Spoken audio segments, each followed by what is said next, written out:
Myanmar की मदद के लिए सबसे पहले आगे आया भारत। भेजी जा रही राहत सामग्री। भूकंप ने ली अब तक 150 की जान। म्यांमार में केंद्रित एक शक्तिशाली भूकंप ने शुक्रवार को दक्षिण पूर्व एशिया का हिलाकर रख दिया है। कारण म्यांमार में इसके 144 लोगों की मौत हो गई है और 732 लोग घायल हो गए हैं। वहीं सैकड़ों इमारतें गिर गई हैं, जिसकी वजह से सैकड़ों लोग बेघर हो गए हैं। वहीं म्यांमार की मदद के लिए भारत आगे आया। सूत्रों ने बताया कि भारत शनिवार को भूकंप प्रभावित म्यांमार को एक सैन्य परिवहन विमान में करीब 15 टन राहत सामग्री भेजेगा। उन्होंने बताया कि भारतीय वायुसेना की C-130J विमान जल्द ही हिडन वायुसेना स्टेशन से म्यांमार के लिए उड़ान भरेगा। सूत्रों ने बताया कि भेजी जा रही राहत सामग्री में टेंट, स्लीपिंग बैग, कंबल, खाने के लिए तैयार भोजन, water purifier, solar lamp, generator set और आवश्यक दवाएं शामिल हैं। 7.2 तीव्रता के भूकंप के झटकों ने म्यांमार और पड़ोसी थाईलैंड में क्षति और दहशत पैदा कर दी है।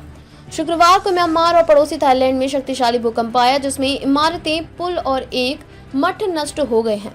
म्यांमार के कम से कम 144 लोग मारे गए हैं, जहां दो बुरी तरह प्रभावित शहरों से ली गई तस्वीरों और वीडियो में व्यापक क्षति दिखाई गई है। साथ ही राजधानी में कम से कम 10 लोग मारे गए हैं, जहां निर्माणाधीन ऊंची इमारत ढह गई है। मांडले के एक निवासी ने कहा कि पूरे शहर में तबाही हुई है। एक अन्य ने कहा कि सड़क क्षतिग्रस्त हो गई है, फोन लाइनें बाधित हो गई हैं और बिजली नहीं है। म्यांमार नाउ से तस्वीरें पोस्ट की हैं, जिसमें एक घंटा घर ढह गया और मांडले पैलेस की दीवार का एक हिस्सा खंडहर में तब्दील हो गया है। एक प्रत्यक्षदर्शी ने बताया कि एक चाय की दुकान ढह गई है और कई लोग अंदर फंस गए हैं। हम अंदर नहीं जा सके, स्थिति बहुत खराब है। तांगू में एक व्यक्ति ने कहा, हम मस्जिद में नमाज पढ़ रहे थे जब भूकंप के झटके शुरू हुए। 3 लोगों की मौके पर ही मौत हो गई। स्थानीय मीडिया ने बताया कि शान राज्य की ओंगबान में एक होटल मलबे में तब्दील हो गया था।